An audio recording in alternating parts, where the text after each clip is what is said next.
Yeah, here come the rooster. Yeah,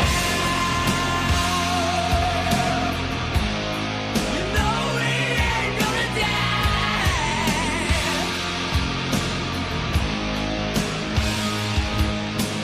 No, no, no. You know he ain't gonna die.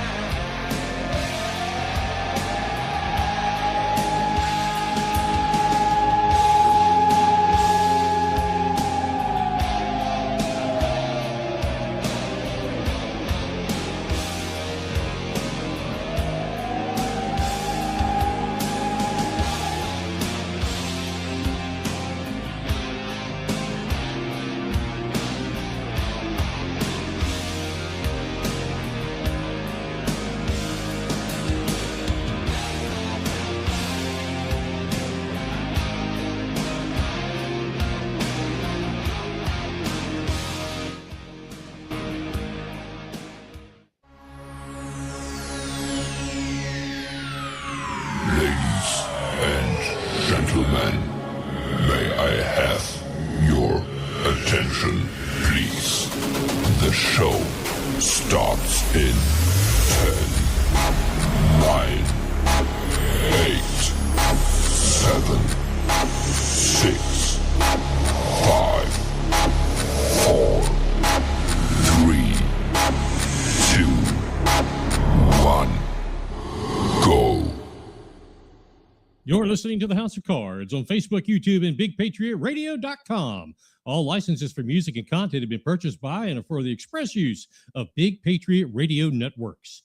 All information, opinions, and topics are for entertainment purposes and do not expressly represent the opinion of the show's host and/or producer. Sit back, relax, and enjoy.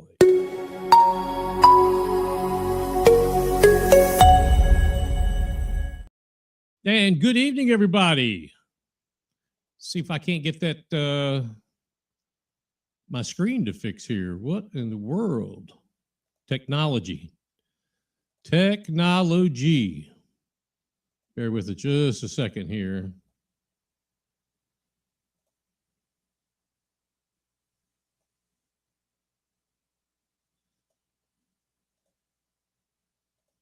There we go. Wow, how about that? Hey, good evening, everybody. Once again, my name is Mike Covert. Glad to have you here. It is January 22nd, and you're listening to Beaufort County's House of Cards right here on Big Patriot Radio and Facebook, YouTube, everywhere. We're coming to you from the Big Patriot Radio studios in the great state of South Carolina. Again, welcome, everybody, whether you're watching the first time or you're a long-time viewer and listener to us on BigPatriotRadio.com all over the world. Thank you so much for joining in. And be sure to like and follow. You see the ticker going there underneath my pretty face. You can check us out on X at Big Patriot Radio. Like, subscribe, and share on Facebook and on YouTube at Beaufort_House of Cards on the IG. And you can also check us out at big.patriot.radio or bigpatriot_radio on TikTok. How about that? Go ahead and share this now. We have a QR code. You can see it up here. QR code. If you scan that with your phone, that'll give you a link on your cell phone to bigpatriotradio.com. You can take us with you 24 hours a day all over the world and keep back in touch with us. Go ahead. Seriously. Take a picture of the QR code and let us know what you think. All right, we have a great show for you tonight. Special guest, South Carolina Senator Tom Davis is going to be on here in just a few minutes. But as we get ready for Senator Davis, I want to remind everyone of the murder mystery dinner that the folks at Fresh Start Healing Heart are having. It's their annual fundraiser on February 28th. Let's see if we can't share some of that information with you. Let's take a look here. There we go. See if that comes up on your screen. Again, Fresh Start Healing Heart. It's the whodunit murder mystery dinner. And, will you be the one to solve the murder? It's February 28th at the Sequins Ballroom, and that's on 278 here in Bluffton, and right on the main drag of 278, from 4 to 7 p.m. You can't miss it if you're going towards Hilton Head from Bluffton. It'll be on the right side, on the same side as Chick-fil-A or the outlet stores, etc. We had the director on last time, 2 weeks ago we were on, and she reminded us that the dinner is going to be a Western style. So, I mean, that alone is worth the $55 ticket. You can get a table for, I believe it's 8. Those are available. Give them a look them up on the internet at Fresh Start Healing Heart. You see it there at the bottom of the screen, Fresh Start Healing Heart. .org. Well, some of you may say, well, what are they? Well, one of the things that we are 110% involved in, and that is helping people solve the trafficking problem that we have, not only here in Beaufort County, but in South Carolina and across this nation. Fresh Start Healing Heart is a group that their sole focus is on stopping trafficking, and that whether it's sex trafficking or child trafficking, labor trafficking, whatever. These folks are awesome and do a great job. So again, Fresh Start Healing Heart.org. Go ahead and when we're done tonight, get those tickets, and we hope to see you there. We're going to be there. We hope to see you there. It's going to be a great time. Always is. You're going to walk away with a healthy stomach. You're going to walk away with a cool thing of solving a murder mystery, and all knowing that we're helping someone, even if it's one person, one young girl, one young boy, one adult, one whatever. If it's just one, we help get out of the sex trafficking ring. It's all worth it. So anyway, Fresh Start Healing Heart is where we go.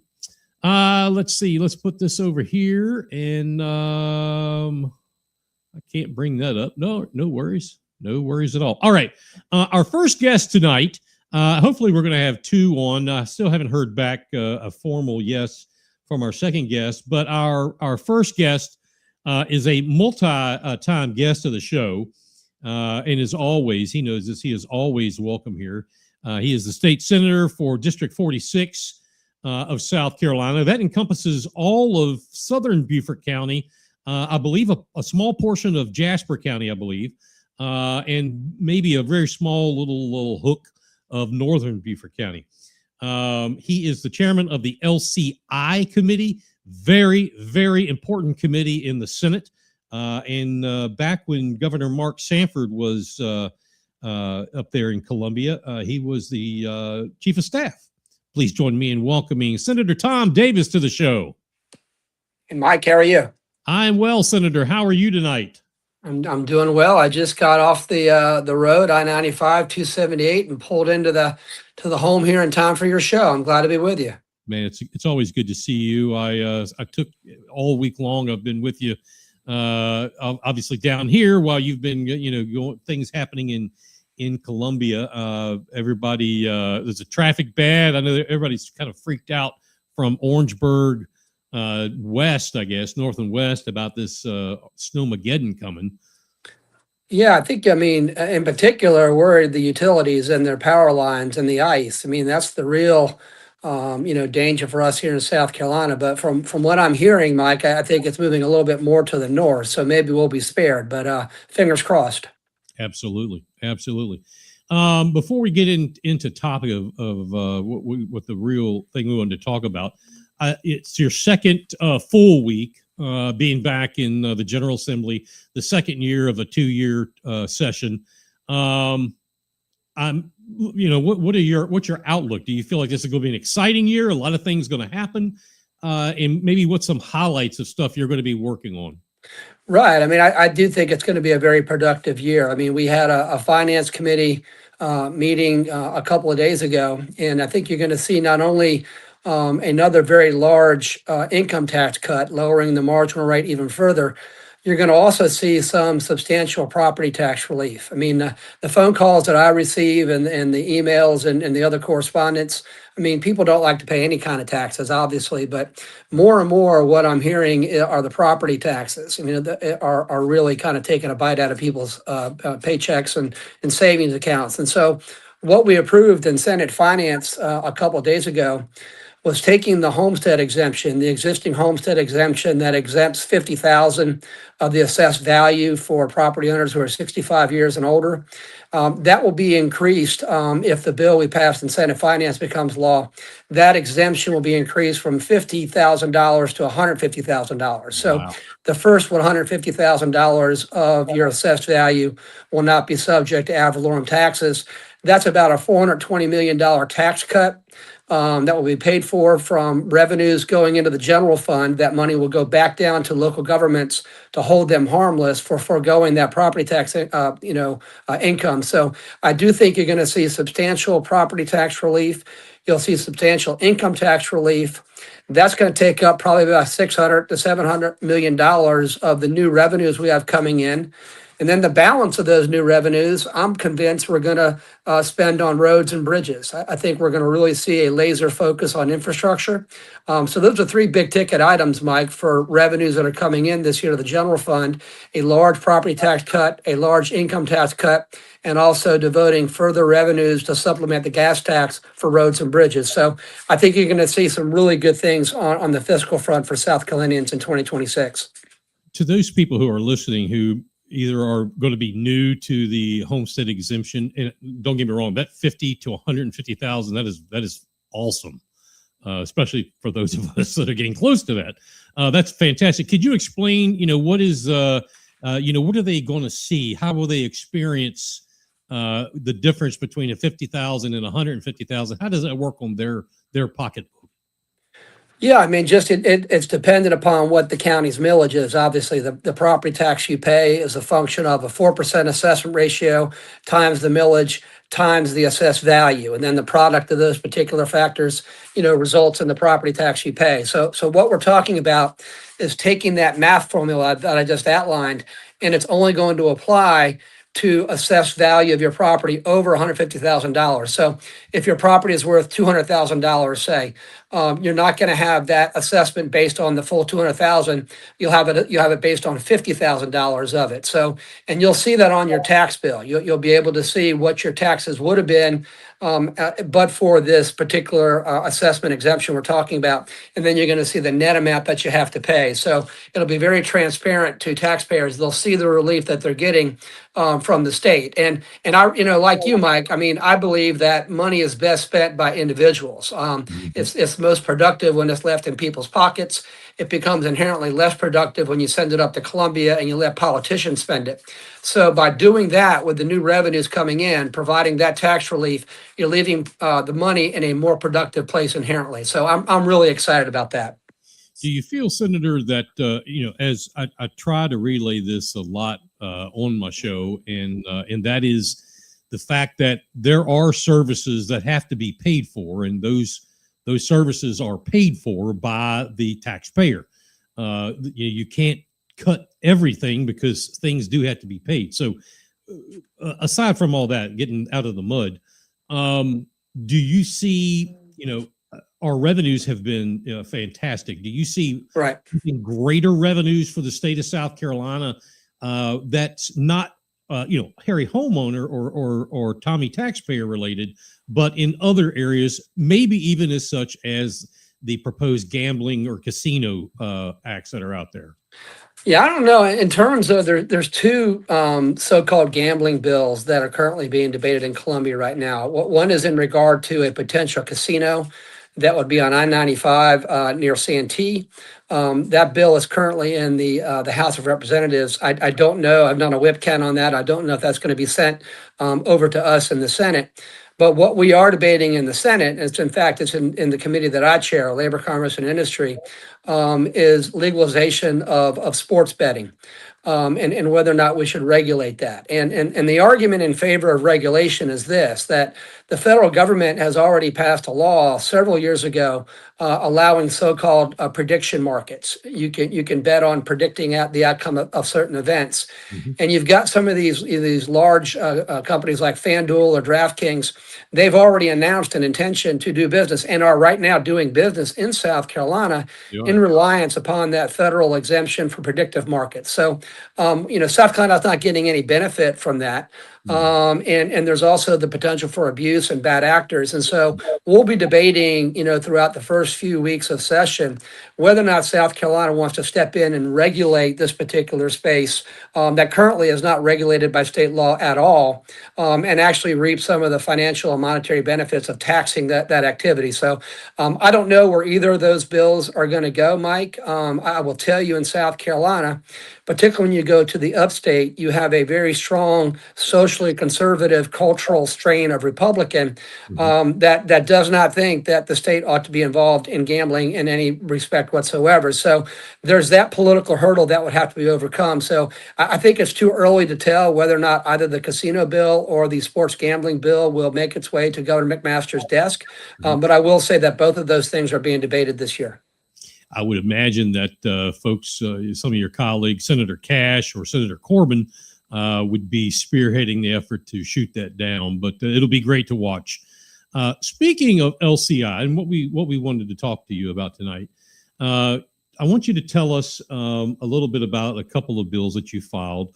And folks this has been talked about on social media, unfortunately, by more folks that don't know the entire story than folks that have. But this has to do with data centers, or as I call them, server farms.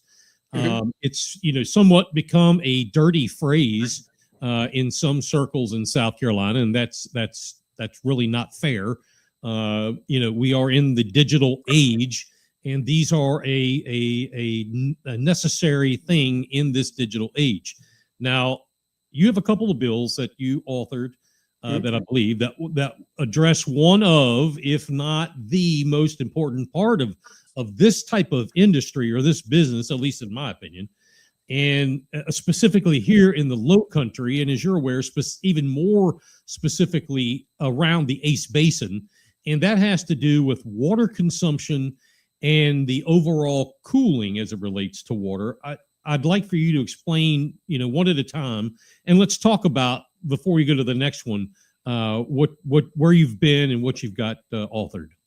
Yeah, I mean, you put your finger on it, Mike. I mean, across every economic industry sector, you see AI technologies being employed, and that's just going to accelerate as time goes on. That's inevitable. And so consonant with that, if you have AI technologies, they need data centers as infrastructure support to service those AI technologies. And so you've seen in recent years a proliferation of data centers, I mean, throughout the country and throughout the Southeast in particular, and here in South Carolina. And these data centers, they consume an enormous amount of energy. And so they have other externalities as well, as you point out. So what I've tried to do is say this. I mean, right now it's the Wild West, and data centers are proliferating and mushrooming throughout South Carolina without any meaningful regulation of these externalities. And externalities, I mean social costs that are imposed by these data centers on the public at large. Right. And so the legislation that I have filed attempts to address these externalities, and there's really four of them, quite frankly. First of all, these data centers require an enormous amount of energy. I mean, the demand side of the equation for energy has just exploded as AI technologies have become more prevalent. And so what you want to guard against here is the socialization of the cost of new generation among the existing rate base to pay for these data centers. I mean, or stated more simply, you want these data centers, if they're needing a tremendous amount of power and causing the need for more generation, you want those data centers to pay the cost associated with that new generation, with the infrastructure, with the transmission lines, with other things of that nature. You don't want that socialized among the rate base. I mean, people get furious when they believe that their utility bills are being used to subsidize Google or Meta or Right. a data center farm or a server farm, as you say. So one piece of the legislation that I filed requires the PSC, whenever there's a generation request being submitted by utility to service data centers, to make sure that every bit of those costs of the new generation and the associated infrastructure are borne by that data center and not by ratepayers. So that's the first piece of the legislation. The second is the one you've just pointed out. These data centers require a tremendous amount of cooling of their operations, either surface water or groundwater. And so that's a finite resource, a very valuable resource in South Carolina. Very. And so you want to step in there and make sure you're doing everything you can to protect that precious resource. But the good news is this, Mike, and markets are doing what markets do. When problems are identified, if you let markets work, they'll come up with the technologies and the solutions. And as you know, based on the profession that you used to be in, there are new technologies that you can use, these closed systems, so to speak, where you're not constantly using new surface water or new groundwater to provide cooling. You have this closed system with evaporation using the same water over and over again. You've also got technologies like direct chip cooling and things of that nature. So the second part of the legislation that I proposed would require these data centers to employ these new cutting edge water saving technologies in cooling their operations. The third thing is in regard to noise and light pollution. I mean, if you've got a data center and it's located relatively proximate to a residential community, a data center, there are noises associated with it. There's also, light, throughout 24/7. So, but again, as with the water technologies I just talked about, technologies and markets evolve, and there are now ways to mitigate and minimize those noises and that light. You just need to impose those building standards and those construction standards on the data center industry. And so the third piece of the legislation would require these data centers to use these noise mitigation and light mitigation technologies. And then lastly, there's the question of where are these data centers being located? And the simple fact is, and we've seen this in Colleton County, there are certain places that are not appropriate for data centers. I mean, having a data center in Colleton County proximate to the Ace Basin makes no sense whatsoever. And currently we rely upon counties and local government to zone or decide where they want these uses to occur. And I think what's going to happen here, Mike, is the state is going to have to step in and help the counties and play a role here by identifying sites that are appropriate for data centers, by identifying sites that are maybe proximate to existing transmission lines, or maybe old industrial sites that have been abandoned, or sites that are located far away from environmentally sensitive areas or residential communities. I mean, so we need to step in, and I don't want to talk about usurping home rule, but I do think that the state can play a role in assisting counties in properly siting these data centers. So if we can take care of a proper cost allocation and making sure these data centers pay for the cost of any new generation that they require, if we can force them or have them require them to employ these water saving cooling technologies, abate the light and the noise externalities, and also properly site them, I think we can enjoy the benefits that are associated with data centers in that they do allow these cutting edge industries. They're going to locate where the data centers are. They're going to locate where they can be serviced. We can enjoy the economic growth aspects of it, and at the same time be very mindful of addressing these social costs and externalities. So I'm optimistic about this. The best data center operators, the blue chip ones, they're willing to, adopt these best practices. They're willing to pay for their own generation. They're willing to do these things. And so I do think there's a good opportunity for us here for a win-win. We can enjoy the benefits associated with having AI technologies, enhancing the competitiveness of our economic sector, and we can also address these externalities that rightly cause people concern. So, and we've got a couple of questions. If you don't mind, here Sure. just a little bit, I'll put these up there.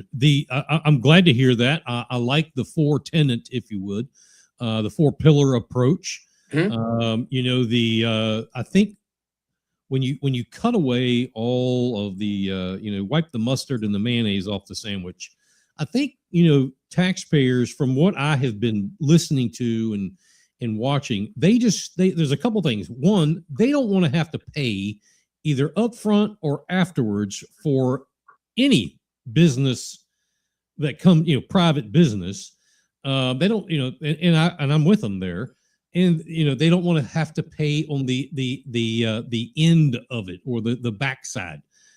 From what I understand, that's not in the question. We do have from what you were saying, gentleman or someone at Les Acre 4572 wrote in and said, current South Carolina law does not allow the data center to generate their own power behind the meter. Are you going to support a bill to allow industry to self-generate power behind the meter? I'm not sure what that has to do with where you're going, but is that something that you can address? Yeah, I mean, it's a related issue. What they're talking about there is co-location. I mean, allowing a data center or a large energy user adjacent to their operations on premises to generate their own power, whether that be solar, or quite frankly, in the future, you're going to see more and more small modular reactors becoming available. These smaller nuclear units that can power a single operation. And so the answer to that question is yes. I mean, allowing these large data users to have generation co-located with their facility, I mean, that's a win-win. I mean, that way you're not looking to utilities to build new generation at all. You have the large energy user financing their own power. And frankly, that's what we're seeing happening up at VC Summer right now with the unfinished reactors, VC Summer 2 and 3, which, as you recall, Mike, was a joint venture between SCE&G and Santee Cooper beginning back in 2010. And after 7 years, in July of 2017, after spending $9 billion, they pulled the plug and walked away and said, we can't complete this. And so the smart thing that we did, I filed some legislation back then that required Santee Cooper to keep those assets on the ground in good condition in case economic conditions ever change that made completing those reactors feasible. And things have changed. We've seen the demand side of the equation explode. We've seen that the demand for power go through the roof with AI technologies and data centers. And so what you're seeing now is a private entity, Brookfield, coming in and willing to spend their own money to complete those reactors to provide power for hyperscalers like Google and Meta and things of that nature. So that's an example of a large user willing to step in and use their own capital, pay for their own generation. That's what your listener that just asked that question is saying. Are you going to facilitate and allow that particular example to take place throughout the state and allow large energy users to pay for their own generation? And the answer to that question is yes. So there's another question I'll put up here in a second. I think what I can deduce as far as the the power side of this, there's a place for this and there are places not for this, is what you're saying. Right. That's right. And we have those places, but this is not something you go willy-nilly at. Les Acre 4572 asked about the bomb plan, as most of us have been around here a while, call it in Barnwell.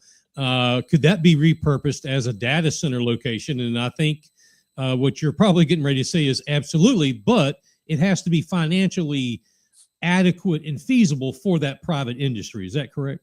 That's correct. And you're actually seeing SRS site, you're seeing the Department of Energy, which is the owner of that site, willing to devolve fee simple title to large chunks of that property downward to let private sector entities go ahead and build these generation facilities. So, I mean, we've got a wealth of nuclear intellectual capital here in South Carolina. I mean, a lot of people don't realize that over 50% of the power on our grid is nuclear generated in South Carolina. We have a tremendous competitive advantage in that regard.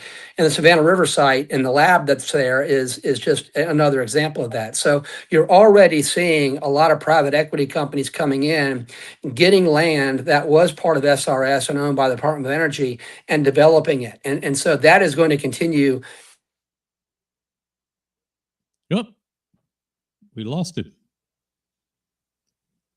Senator, if you can still hear me, we lost your screen. We lost the camera, so we'll, excuse me, we'll hope to get, let me send him a message in case he does not see that. Bear with us, folks. We lost your video. We'll let Senator Davis get back on. This is a great conversation. We want to keep it going. There's a lot of other questions that need to be asked. and we'll give the senator just a few moments to get back. So, what he was saying was, and I think I can put it into words for not to put words in his mouth, but we as ratepayers, as bill payers, don't want to have to foot the bill for whomever it is that wants to put a server farm in, whether it's Google or Joe Blow server farms. I mean, whatever, Microsoft. As long as we don't have to pay for it, our tax dollars shouldn't have to pay for it. They can, if it's a business and if it's in the right place at the right time, they should be able to do that. Let's see if the senator got my message. Senator, can you hear me? I think I'm coming. We'll give him there he is. Let's bring him into the studio here again. Can you hear me again? There we are. We lost you there for a second. See, another reason for these data centers. We need help us with our internet speed. I'm not sure exactly where you left off. Let me move this other link. There we go. Brought you closer. So the other pillar that you mentioned has to do with cooling, and you and I had talked briefly a few weeks ago, and you are spot on.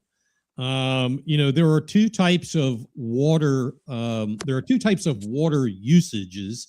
One is potable, and one is potable, and the other is for heating and or cooling.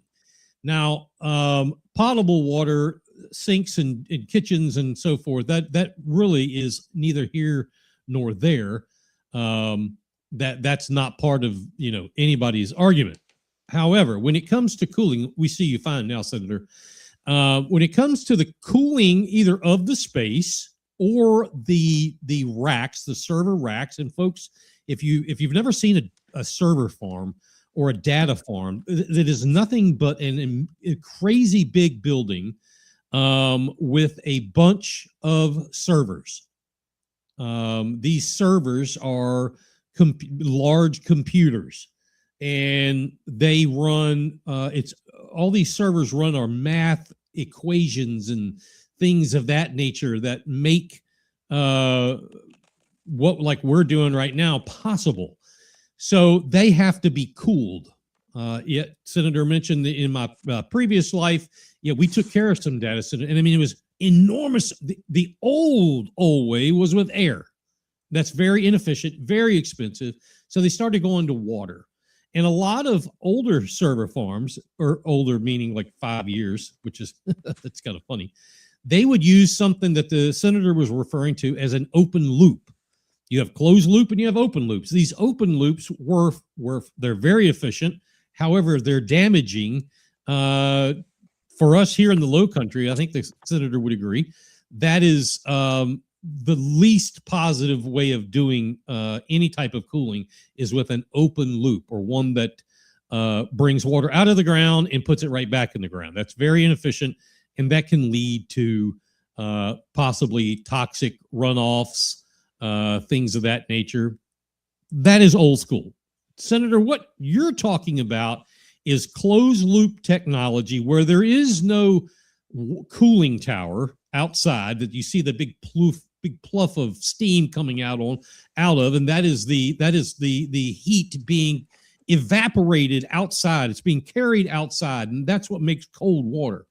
We're not talking about that, Senator. I don't know if you can hear me or not, Mike. I can see you, but I can't hear you. You're loud and clear.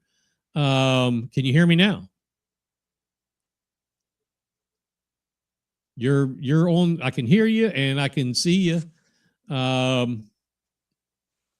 Do you have your microphone turned on?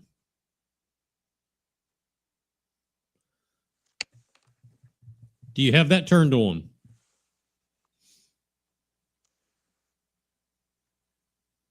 Apologize. I can't hear you, Mike. I'm sorry. How about now? Can you hear me now? Let's see here. Let's try it the old school way. and we'll call him. Senator, I've got you on the show. You're coming through my speaker now. Okay. Hopefully everybody can hear you. Where I was going with that was what I was talking about was open loop technology now being switched to closed loop technology. And if you could confirm that that is exactly what you are referring to, is that, you know, closed loop technology is not going to have any discharge, any toxic discharges. It's all sealed. It's a closed loop. Is that correct? That's correct. And really, this is something that the data center and the AI community has responded to. They've heard these concerns, and they've developed technologies to mitigate them. And so the job here is, and look, citizens are correct to be concerned. They want to make sure they don't pay for the generation needs of these data centers. They want to make sure that their groundwater and surface water isn't compromised. They want to make sure that, you know, light and noise pollution doesn't make, you know, quality of life diminish. And they want to make sure that these data centers are located appropriately throughout South Carolina. Mm-hmm. You know, the good news is that if we are thoughtful about this and mindful about this, we can put those regulations in place. We can mitigate these externalities, and we can get the benefits that are associated with the technologies that are being developed, because I want South Carolina to enjoy the benefit of industries in the future. I want South Carolina to have the better paying jobs, the high paying jobs. And if we're mindful about this, we can have it all, Mike. That's outstanding. We have the viewer at Les Acre 4572 is asking, does the state have a preference for which configuration of data center is built? Some are more general purpose, some are GPUs for AI or ASIC systems for cryptocurrency mining, which would be a data mining center. Does the state have a preference of that, or are they not getting that deep in the woods? Yeah, I've corresponded with Mr. Acre about this. He's very, very well schooled and well versed in this, and he's given me some great advice in this space going forward, Mike.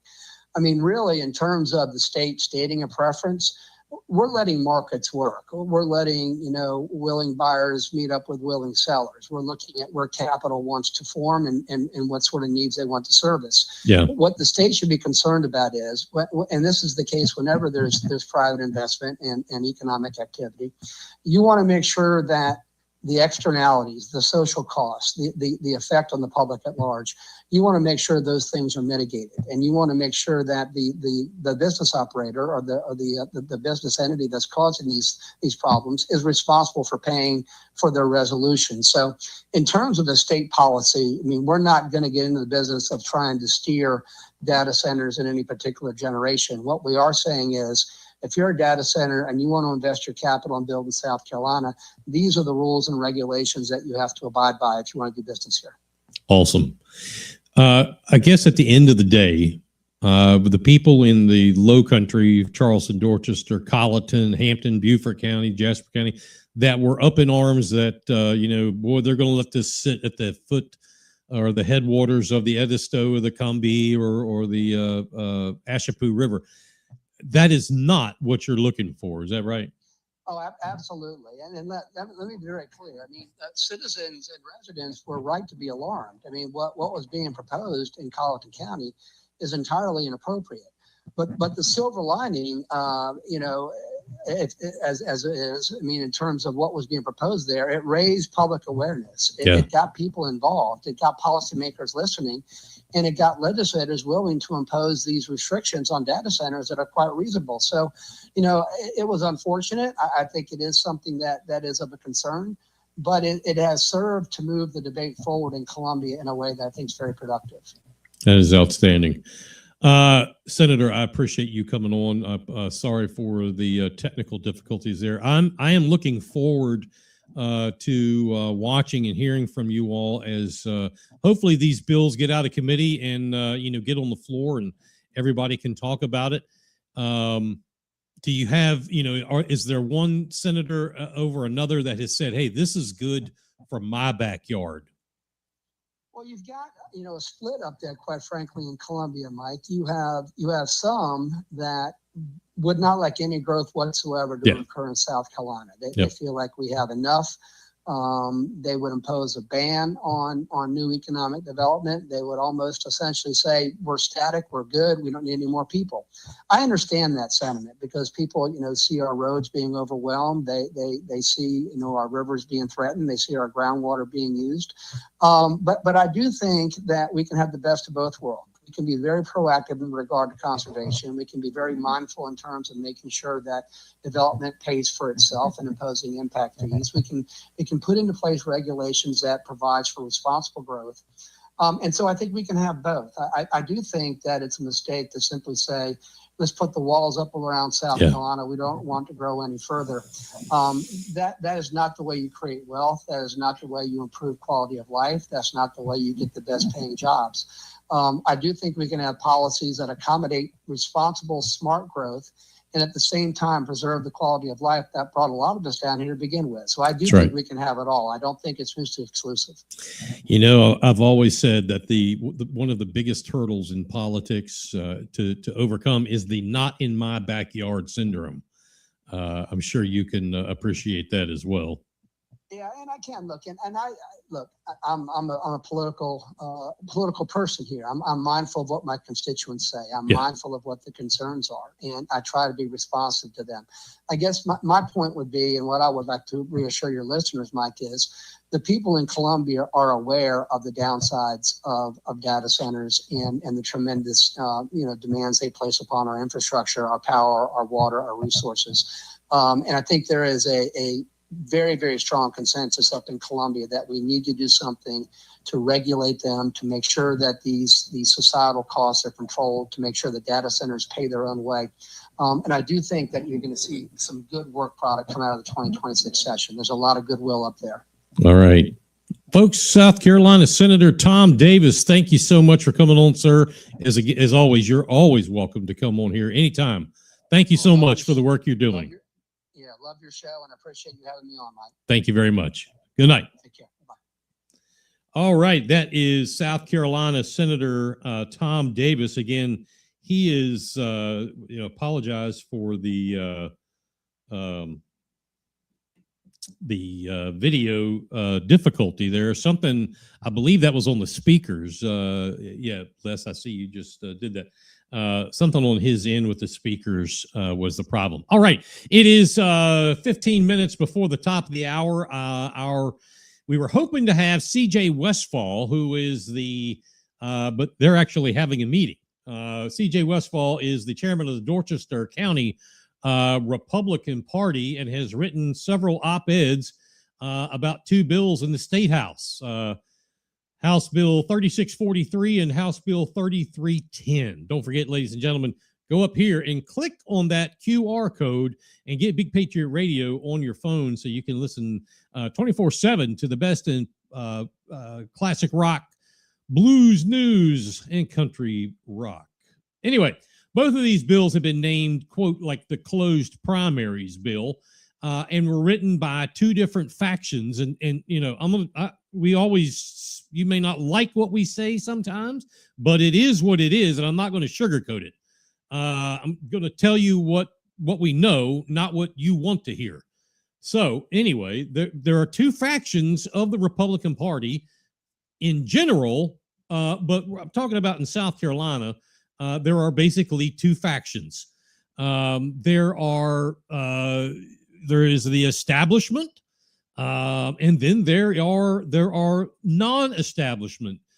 Freedom Caucus doesn't always mean that's the non-establishment. That's narrowing it down. You either are an establishment, this is the way it's always been done, and you scratch my back and I'll scratch yours, or you are non-establishment and you believe in policy and principles, not party line toting the bag. Anyway, you see, the original intention of these bills, it's bona fide. It's a bona fide need here in South Carolina. The primaries are open. Anybody can vote in a primary. And we see it in both parties, Democrat and Republican.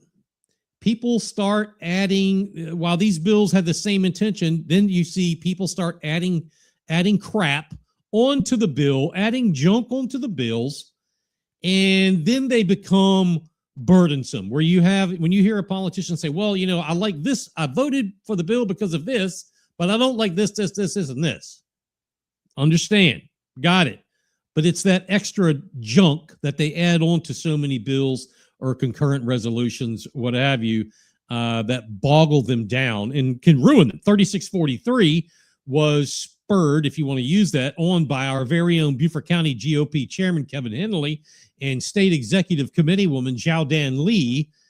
And the resolutions that they authored and eventually got passed here in Beaufort County had to do with 3643. Let's take a look at these resolutions. And I say resolutions because the first one was written, and specifically, as I am being led to believe by it in writing, naming First Circuit Court Solicitor David Pasco, naming him in it as being disqualified in running for Attorney General in Beaufort County. For an unspoken reason, they poo-pooed that. That got poo-pooed. And they removed his name and made it in generalities. What they have passed, and quite frankly, the validity is questionable, as how the chair himself told me this happened. They voted online. They counted them in a Zoom meeting later, and there was only 12 people there. I don't know. I have a problem with that. I don't trust that way, that method of voting. Sorry, but it proved me wrong. I don't have to prove you. You proved me wrong. Anyway, this thing says that anyone who doesn't meet their qualifications will not be on the ballot in Beaufort County and not be allowed to campaign. These qualifications say, there's a myriad of things, but they say, and this is the important part, that you must have voted in the last two Republican primaries, and then there's some more things. That right there is the point I'm going to talk about.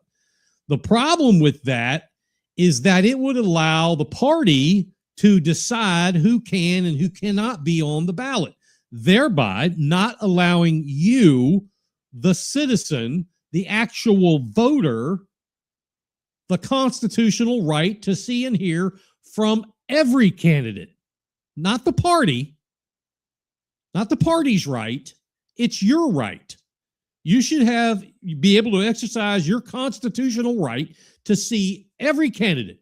If someone has the stones enough to throw their name in the hat and say, I'm going to run for this and represent you, you should be able to exercise your constitutional right and hear them. Okay? That's not what this thing is that they passed here in Beaufort County, and 3643, which is a ditto of it. It's as close to communism as I've seen in a while. Well, you're stretching. Matter of fact, the chairman said to me in an email about playing games. This is not playing a game. If I can't choose from all of the candidates, but I can choose from what you want me to see, that's not the America I grew up in 58 years ago. That's not a Republican government vision. That is not a Ronald Reagan type atmosphere. That is a very communist style approach. Interesting. Chairman Henley told me directly that it was Beaufort County who led this effort to 3643. And he said the state would be taking what Beaufort County has done and place it across the state. Like this is the poster child. He and Zhao Dan Lee and the resolution are the poster child for voter protection and closing the primaries. So who and where is the split on this? Well, the party establishment and the uniparty, that's another way of saying the establishment. The uniparty types think, this is perfectly fine. They think this communistic style resolution is perfectly fine. We're doing good things. We're trying to close the primaries. Look, I hear you. I have heard you. They want to keep those Democrats out of our primaries. I hear you. I get it. I understand. I agree with that sentiment. I'm sure they want to keep those Republicans out of their primaries. Republicans don't vote in Democrat primaries. Yes, they do. Yes, they do. This is all part of the scheme, the game. There's a game in politics. So when a political party says who can and who cannot get access to the citizens, that crosses the line. And they've been doing this. It's just now getting put on paper. The Beaufort County Republican Party has been saying for years who can and who cannot be on the ballot. Thanks to Chairman Kevin Hennelly and his underscore State Executive Committee woman, Xiaodan Li. 3643 and 3310, which is 3310 is the one bill that's not communistic in nature and form. They've been in committee, and it looks like possibly after today, both may be dead. They've been in committee, say that 10 times fast, and it looks like both may be dead. Republicans who had signed on as co-sponsor of 3643, and there were tons. I don't know that it was all. I know it wasn't all, but it was damn close. They have been withdrawing their names off 3643 all week long. Last count before I had to close notes on this show was 25. 25 people had pulled their name off 3643, along with those who already weren't on there. I would imagine it was 20, 25. We probably have 50 people in the House who have said, I'm not going to co-sponsor that. Not putting my name on it. Why is that? Well, pressure from the voters saying no. Excuse me. It's not wrong. It's outright wrong to not hear from all candidates, and people across the state. And CJ Westfall, the Dorchester chair, has been doing a great job of his own getting the word out. I give him props for that. He's been doing a fine job. That's not a full win that 3643 and 3310 may be dead. It's not a full win because the primaries still are open. We still have the problem. If they hadn't added all this junk on there, we might not. Now, I would caution the party here in Beaufort County for the following precedents that have been set. All right? I will caution the party. And there's four things. Yes, four things. One, my good friend Willie Terrell ran for the auditor in, I think it was 2024. He had not voted in, from what I can find, ever a Republican primary. Yet the party not only supported him, but they endorsed him. His opponent, who is the auditor, his opponent at that time, who won, had voted in former primaries. Beaufort County, GOP, didn't play that way. They endorsed the guy who never voted in a Republican primary and supported him. Number two, another example, Councilwoman Tab Tabernick. Tabernick had not voted. She had not voted in two previous Republican primaries. And in fact, not only did she not vote at all once she moved here, that was within that 2-year period, she had not voted once since she moved here. She voted Democrat in Ohio. Number three, I question the constitutionality of the entire, whether it's Beaufort County's resolution or 3643, and only a tad bit of 3310, just a smidgen. If you redlined a word or two, I don't think it would encroach. But I question the constitutionality of it because 3643 specifically would not allow members of the military who serve overseas or being deployed. An example of this is current candidate for, what is he running for? Congressional seat 1, Alex Pelbath. Alex Pelbath, if you don't know who that is, he's a highly decorated military pilot, and he wasn't here to vote in the last two.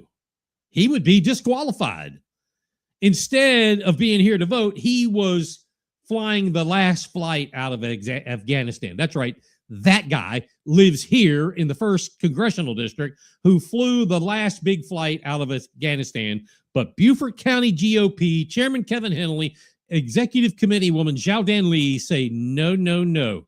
You don't deserve to be on our ballot, but this do. Number 4, Bill 3643 would have made David Pasco ineligible to be on the ballot in Beaufort County. That's what set this off. Pasco, at one time, was a Democrat, as he sits in the 1st district, and that's in like North Charleston and Somerville, somewhere up that way. And he is their solicitor, has been their solicitor. It's a heavy Democrat district.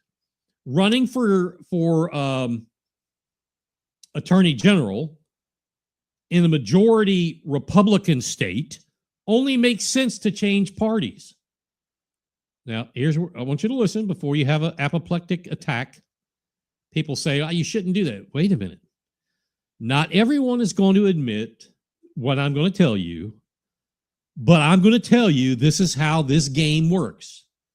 This game is played this way here in South Carolina. Some will deny that to deny it to the end. But I'm telling you, this is how it works, that you have to switch parties, jump parties, depending upon where you live, where you're going, and what you're running for.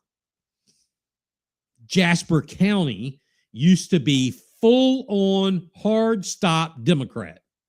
That's changed over the years. It's becoming more and more Republican.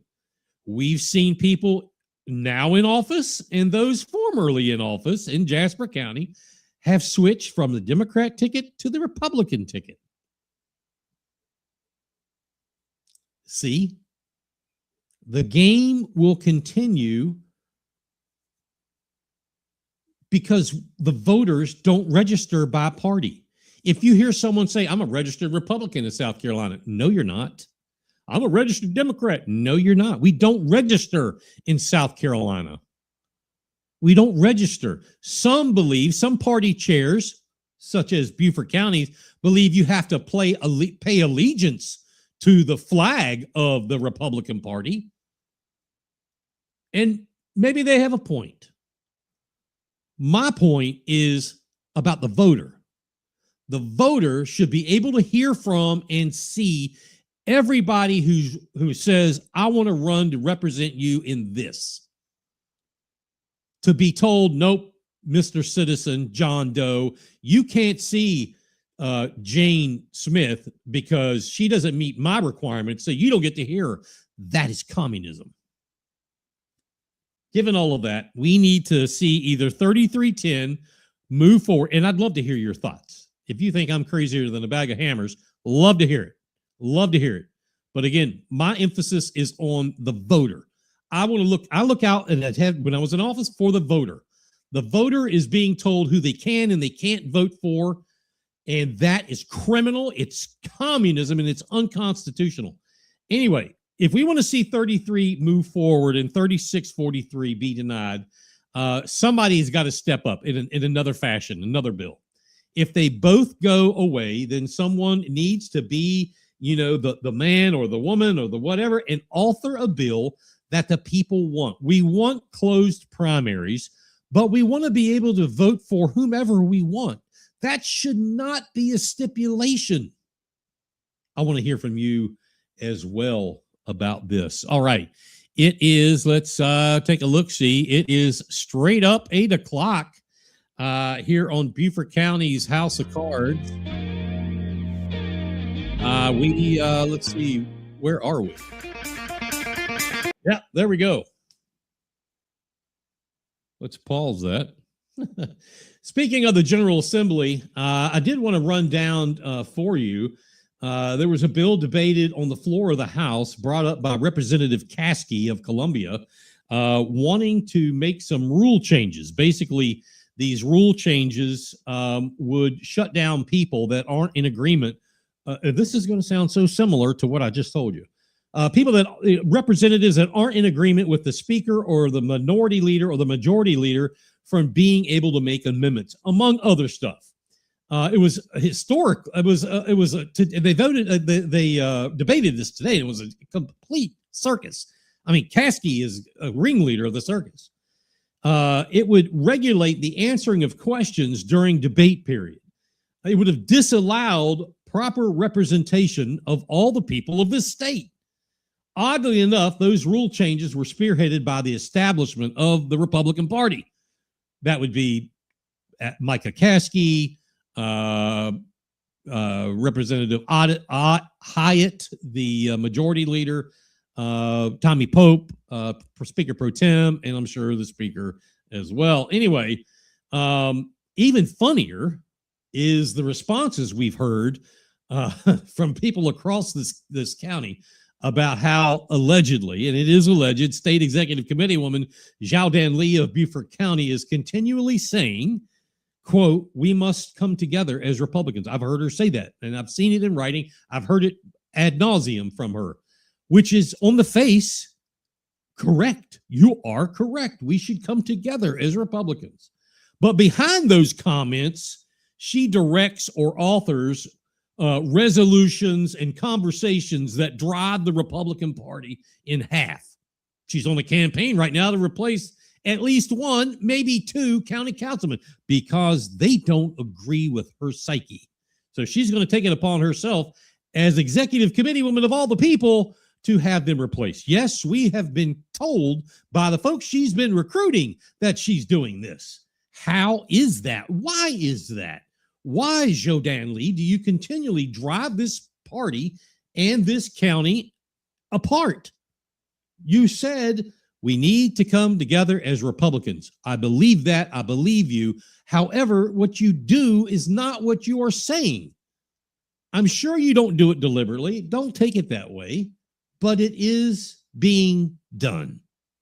I asked you last week, I'm ready for a change, Beaufort County. Are you? Let me know. Send me an email at, let me put that up here, see if I've got my email address. Yeah, right here, bigpatriotradio@gmail.com. If you're ready to see this nonsense stop and help make changes, send me an email, bigpatriotradio@gmail.com. I'm ready to see things change in Beaufort County. Let me know. Send me an email, bigpatriotradio@gmail.com. I'd love to hear from you and let me know what you have to say. No, that's going to do it. We'll be back. We're going to be back at 7 o'clock next week on Facebook, YouTube, and simulcasting on BigPatriotRadio.com. We have some incredible stories being worked on, so stay tuned.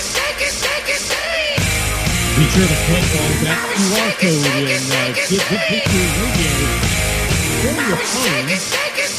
We have some incredible stories we're working on and research we're working on, so stay tuned. Please don't forget to like and share. Like and share this stream. Like and share our page on YouTube and Facebook. We've got more big stories, a lot of good things happening. Don't miss that. This weekend all across the southeast mid-Atlantic and the upstate of South Carolina are the rivers and the upstate. The major snow and ice storm coming. Please be prepared. Be careful and pack up your provisions now. Check on your neighbor.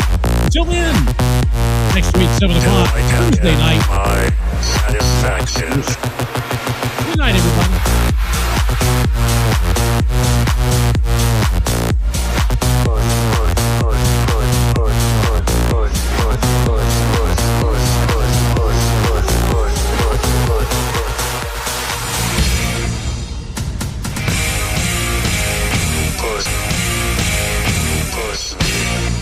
Just satisfaction.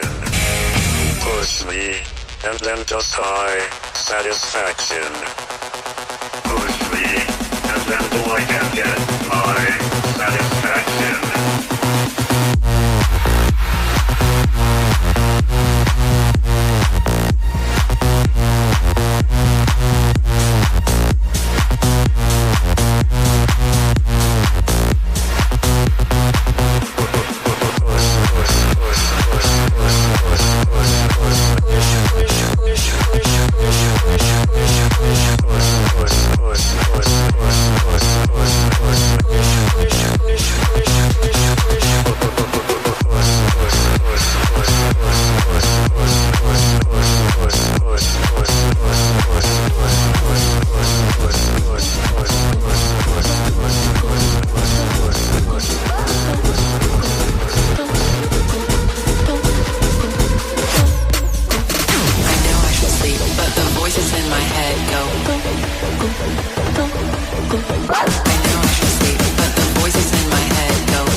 I know I should sleep, but the voices in my head go. I know I should sleep, but the voices in my head go. I know I should sleep, but the voices in my head go. I know I should sleep, but the voices in my head go.